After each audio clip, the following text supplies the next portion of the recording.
નમસ્કાર વિદ્યાર્થી મિત્રો, myself Pooja Rohit from Pioneer School. આપણે unit 4 call of the hills lesson ચાલુ હતું વિદ્યાર્થી મિત્રો, અને હવે આગળ જોઈએ આપણે કે આપણે લાસ્ટ વિડીયોમાં જે પહોંચ્યા હતા ત્યાંથી આપણે શરૂઆત કરીશું. તો વિદ્યાર્થી મિત્રો, આપણે આટલા સુધી પહોંચ્યા હતા લાસ્ટ વિડીયોમાં કે ચાંદની જે છે ચાંદની ફેલ્ડ સ્કેડ ચાંદની દરવાનો અનુભવ કરી રહી હતી. એટલા સુધી જોયું હતું તો આપણે આગળ જોઈશું. The full moon rose in the distance sky, એટલે કે દૂર આકાશમાં પૂર્ણચંદ્ર દેખાયો. ધ ફૂલ મૂન એટલે આખો ચંદ્ર, મૂન એટલે ચંદ્ર, રોઝ રાઈઝનું શું થાય rose, in the distance sky એટલે દૂર આકાશમાં પૂર્ણચંદ્ર દેખાયો. ઇન ઇટ્સ સિલ્વર લાઇટ ચાંદની show, two bright eyes and sharp teeth. ચાંદની ઇન ઇટ્સ સિલ્વર લાઇટ એટલે કે સિલ્વર એટલે કે રૂપેરી પ્રકાશમાં, સિલ્વર એટલે રૂપેરી પ્રકાશમાં, ચાંદની શો એટલે જોયું, ટુ બ્રાઇટ આઈઝ એટલે બે ચમકતી આંખો, એન્ડ શાર્પ ટીથ અને તીક્ષ્ણ દાંત, શાર્પ એટલે તીક્ષ્ણ દાંત. મૂવિંગ સ્લોલી ટુવર્ડ્સ હર, એટલે ટુવર્ડ્સ એટલે હર એટલે એની તરફ, ટુવર્ડ્સ એટલે તેણીની તરફ આવતા હોય એવું એ જોઈ રહી હતી. એટલે કે તે રૂપેરી પ્રકાશમાં ચાંદનીએ જોયું, ચાંદની પોતાની તરફ ધીમેથી એટલે કે સ્લોલી ધીમેથી આવતી બે ઉજળી આંખો, બ્રાઇટ એટલે તેજસ્વી આંખો, એન્ડ શાર્પ ટીથ અને તીક્ષ્ણ દાંત જોયા. એટલે કે ચાંદનીએ અંધકારમાં એની તરફ ધીમેથી આવતા બે તીક્ષ્ણ દાંતવાળું કોઈ પશુ કે પક્ષી ધીમેથી આવતી બે તેજસ્વી આંખો અને તીક્ષ્ણ દાંત જોયા. The devil was not in a hurry, hurry એટલે ઝડપી, ઉતાવળ ન હતી તેને, હરી એટલે એને કોઈ ઉતાવળ હતી નહીં. કે વિદ્યાર્થી મિત્રો, આટલા સુધી છીએ. The devil was not in a hurry એટલે કે જે દુષ્ટ હતો, જે રાક્ષસ, એને ઉતાવળમાં ન હતો, એને ખબર જ હતી કે આ મારો શિકાર છે, એટલે તે ઉતાવળમાં હતો નહીં. He knew that this goat was also his food, તેને ખ્યાલ હતો, એ જાણતો હતો કે આ બકરી પણ મારો શિકાર છે. હી ન્યૂ ધેટ, તે જાણતો હતો કે આ બકરી પણ તેનો ખોરાક હતી. હી ન્યૂ ધેટ એટલે જાણવું, ધીસ ગોટ એટલે આ બકરી વોઝ ઓલ્સો હિઝ ફૂડ, તેનો જ ખોરાક છે તેવું તે જાણતો હતો. Okay. The wolf and the goat struck there heads with each other. The wolf એટલે વરુ, ધ્યાન રાખજો વિદ્યાર્થી મિત્રો સ્પેલિંગો પર. વુલ્ફ એટલે વરુ. પછી આગળ છે ધ વુલ્ફ ગોટ સ્ટ્રક એટલે એકબીજા સાથે અથડાવવું, બરાબર છે, મસ્તકને એકબીજા સાથે અથડાવવા. હવે વુલ્ફ એટલે કે વરુ and the goat struck their head with each other, એકબીજા સાથે એકબીજાએ પોતાના માથા અથડાવ્યા. He was big and furious where as she was small but not weak. જો આમાં ઓપોઝિટ મિનિંગ છે. He was big and furious એટલે કે તે જે વરુ હતો મોટો, અને ફ્યુરિયસ એટલે ઘાતક, હિંસક હતો. વેર એઝ જ્યારે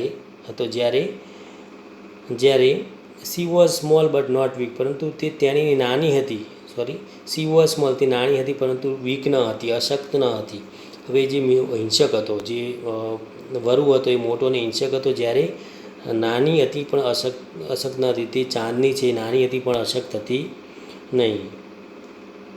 ચાંદની stood firm on her legs, head slightly bent and her strong horns aimed at the devil. હવે એની સિચ્યુએશન બતાવે છે કઈ રીતે ઊભી છે. ચાંદની સ્ટૂડ ફ્રેમ, ચાંદને તેના પગ મક્કમ ઊભા કરી દીધા. શું કર્યા? મક્કમ પડાવી દીધા. Chandni stood firm on her leg, firm એટલે અડગ, ઓન હર લેગ એટલે એને પેલા પગ છે કડક કરીને ફિટ કરી દીધા. હેડ સ્લાઇટલી બેન્ડ, અને તેનું માથું જે સ્લાઇટલી સહેજ નમાડ્યું, બેન્ટ એટલે ઝુકાવવું, જે એનું મસ્તક છે સહેજ ઝુકાવેલું હતું. એન્ડ હર સ્ટ્રોંગ હોર્ન્સ, અને તેના મજબૂત હોર્ન જે શિંગડા છે, armed at the dead, armed એટલે ભરાવેલા, એમ્ડ એટલે તાકેલા, તેના તરફ ભરાવેલા હતા, એમ કરેલા ભરાવેલા હતા. એટલે કે ચાંદની તેના પગ જે છે મક્કમ રીતે ફિટ કરી દીધા હતા, ભરાવી દીધા, ઊભા કરી દીધા. મસ્તક જેનું હેડ હતું એ સહેજ કેવું હતું? વાળેલું રાખ્યું. એનું મસ્તક જે છે એ સહેજ slightly bent a strong horns એમ, અને જેના મજબૂત જે હોર્ન્સ હતા શિંગડા એને એમ કરેલા હતા, એટલે કે એને તેની સમક્ષ તાકી દીધા હતા. કોની તરફ? ડેવિલ તરફ, એટલે કે ડેવિલ સમક્ષ તેને જે હોર્ન્સ છે એને તાકી દીધા હતા, એટલે કે શિંગડા દુષ્ટ તરફ હરાવ્યા હતા.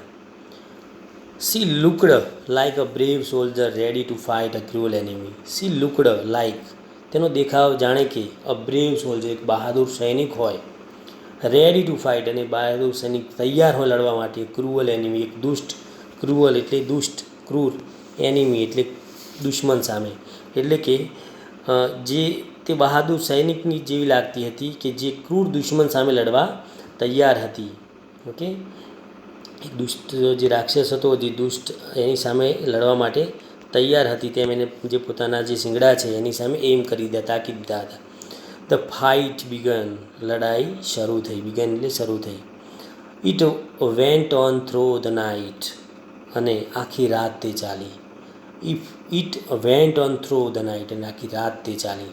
The moon began to grow pale and suddenly hide behind the cloud. ચંદ્ર ઝાંખો પડવા લાગ્યો. The moon began to glow, pale, pale એટલે ઝાંખો, and suddenly hide behind the cloud, અને અચાનક વાદળની પાછળ છુપાઈ ગયો. And hide behind the cloud, અને સડનલી એકાએક તે ક્લાઉડ્સ એટલે વાદળની પાછળ સંતાઈ ગયો, છુપાઈ ગયો. The stars also began to disappear one by one, અને તારા પણ એક પછી એક અદૃશ્ય થવા લાગ્યા. ધ સ્ટાર્સ એટલે કે તારા ઓલ્સો બિગેન થવા લાગ્યા ટુ ડિસએપિયર, એપિયર અને ડિસએપિયર, ડિસએપિયર એટલે અદૃશ્ય થવા લાગ્યા, વન બાય વન એટલે પછી એક ઝાંખા થવા લાગ્યા. Okay friends, faint light. હવે આમાં જુઓ છો, આપણે એક શબ્દ જોયો વિદ્યાર્થી મિત્રો હાલ, કે પેલ, પેલ એટલે ઝાંખા થવું, પેલ એટલે ઝાંખા થવું, અને અહીં આપ્યું છે આપણને શબ્દ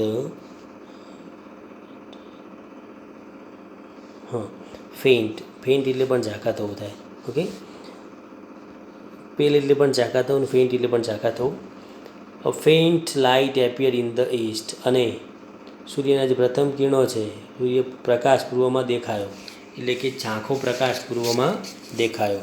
અ ફેઇન્ટ લાઇટ એટલે કે ઝાંખો પ્રકાશ, એપિયર એટલે દેખાયો, ઇન ધ ઈસ્ટ. હવે જુઓ કે ડિસએપિયર અને એપિયર એકબીજાના સમાનાર્થીની ઓપોઝિટ શબ્દ છે. એપિયર એટલે દ્રશ્યમાન થવું, અને વેનિશ એટલે વેનિશ, વેનિશ એટલે પણ અદૃશ્ય થવું. વિદ્યાર્થી મિત્રો સ્પેલિંગો ખાસ જોતા રહેજો. શું કહે છે કે faint light appear in the east, અને જે ઝાંખો જે સૂર્યનો પ્રકાશ છે પૂર્વમાં દેખાયો. The first ray of the sun ray sun show Chandni lying on the ground. The first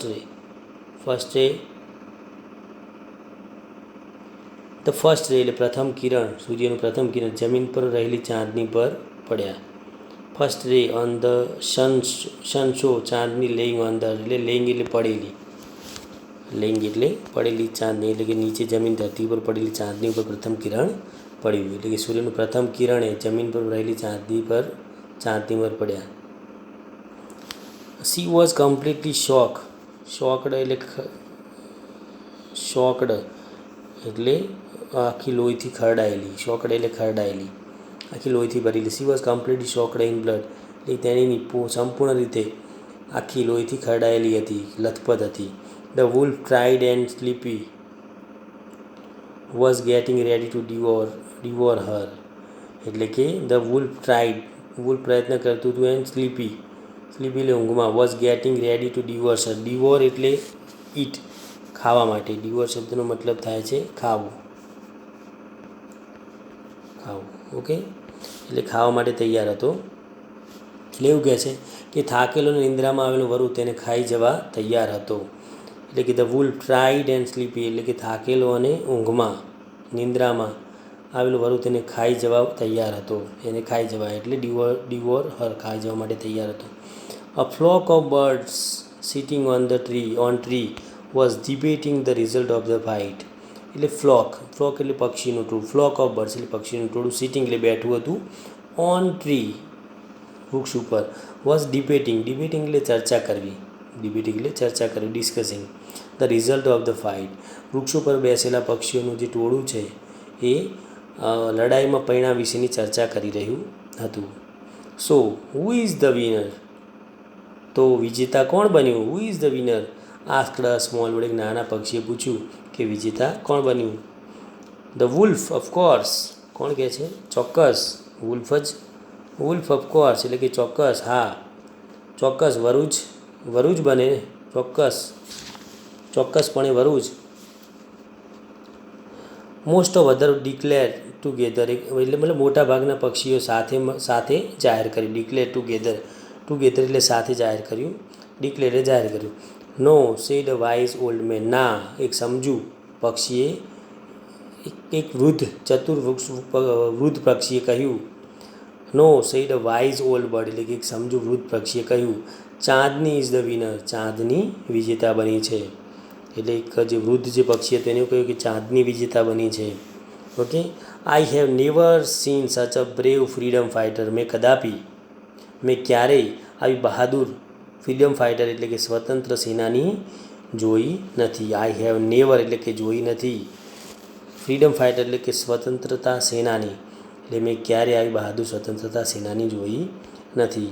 તો છેલ્લે આપણે એવું કહી શકાય કે ચાંદની લોહીથી કડાયેલી હતી, લોહીથી લથપથ હતી, અને એ વરુ જે છે એ હિંસક હતું, છતાં પણ એ બકરી એક શાકાહારી કહી શકાય એવી બકરી એ પણ વરુ સામે સતત લડતી રહી અને છેલ્લે એ મૃત્યુ પામી છે. પણ એક બહાદુર સ્વતંત્ર સેનાની હોય એ રીતે પોતે છેલ્લે અંતમાં લડી અને બધાએ એના વખાણ કર્યા.